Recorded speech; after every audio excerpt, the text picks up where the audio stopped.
Okay okay so हमने अभी जो एक्सपेक्टेड फ्रीक्वेंसी कैलकुलेट की थी फॉर फर्स्ट क्लास हमने कैलकुलेट की थी, right, which is less right than 6। इसी तरीके से अब हमने क्या करना है, अब हमने एक्सपेक्टेड फ्रीक्वेंसी कैलकुलेट करनी है बिटवीन 6 to 8। सो उसके लिए हम क्या करेंगे, हमें 6 to 8 की प्रोबेबिलिटी कैलकुलेट करनी पड़ेगी, राइट। राइट सो 6 to 8 की प्रोबेबिलिटी हम कैसे निकालेंगे, हम पहले 6 के अगेंस्ट z की वैल्यू निकालेंगे, वो हम ऑलरेडी निकाल चुके हैं, विच इज़ z1 माइनस 2.00 थी, राइट।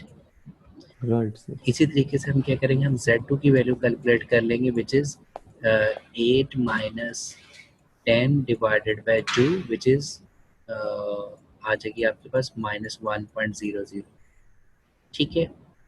राइट अब आप करोगे क्या, आपने 2.0 को 0 में देखना है, वो जो वैल्यू आई होगी उसमें से आपने माइनस करना है किसको, 1.0 को 0 में जो वैल्यू आएगी, राइट। राइट मसलन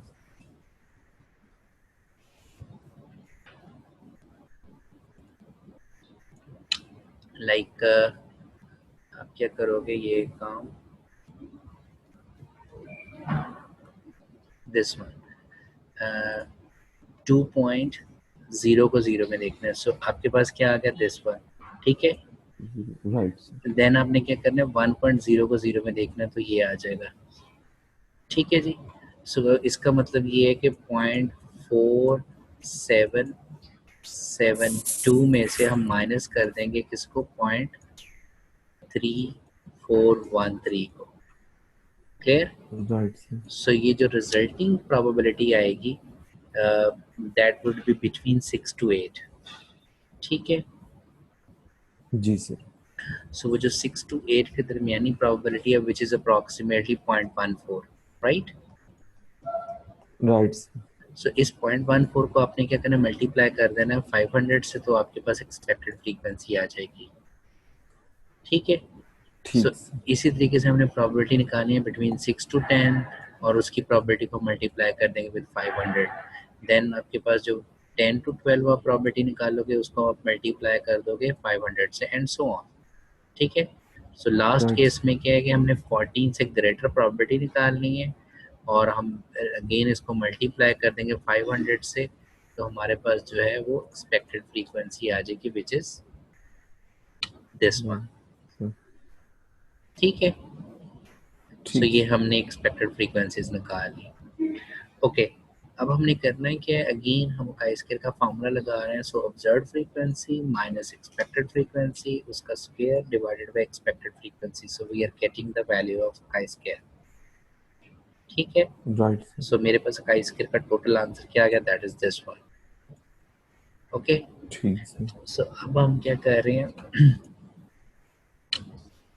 अब हम वही हाइपोथेसिस बेसिकली कर रहे हैं।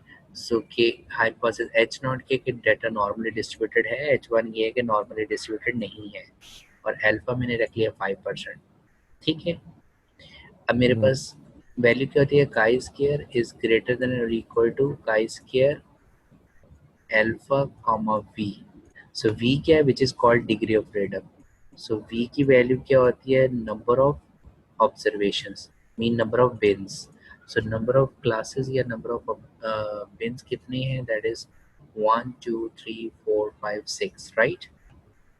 राइट सर ठीक है। सिक्स सो हमारे पास जो v की वैल्यू आ जाएगी या डिग्री ऑफ फ्रीडम, ये 3 कैसे आया, 6 -1 minus number of estimated parameter. So normal distribution के पैरामीटर कितने होते हैं, 2। टू ठीक है। सो आंसर क्या आ गया, 3। सो दैट मीन हमारा डिग्री ऑफ फ्रीडम क्या आ गया, 3। Clear. Right so chi square must be greater than होना चाहिए chi square alpha comma V. So that is a chi square is greater than chi square alpha, हमने assume कर लिया 5%, 0.05, और v की वैल्यू क्या है, 3। सो हम क्या करेंगे, काई स्क्वायर का टेबल अगेन यूज करेंगे, 3 को हम देखेंगे 0.05 में, और उसके केस हमारे टेबल की वैल्यू को निकालेंगे, और टेबल की वैल्यू क्या आ रही है, 7.815। 815 ठीक है। राइट सो अब इस कैलकुलेटेड का स्केयर की वैल्यू है 336.33, जब Right. जबकि टेबल की वैल्यू है 7.815. Is this statement true? Yes. ठीक है कि Yes. 336 is greater than 7.81. Yes. So if this statement is true, so we will reject h0. Right, sir. ठीक है. So अगर h0 रिजेक्ट हो गया तो इट मीन ये डेटा नॉर्मल डिस्ट्रीब्यूशन को फॉलो नहीं कर रहा. नहीं करा. ठीक इज सर. It clear? जी सर. ओके. अब आप ऐसे कीजिएगा, काइंडली जरा अपनी ड्रॉप बॉक्स को ओपन कीजिएगा. जी जी सर. ड्रॉप बॉक्स के अंदर मैंने वही क्वेश्चंस रखे हुए हैं जो आपने एक बार मेरे जी साथ शेयर भी किए थे. जी जी सर, देख ठीक है. लिया. अब आपने करना ये कि क्वेश्चन नंबर 14, 16, 17 और 18 एंड 19. Yes sir. ठीक है.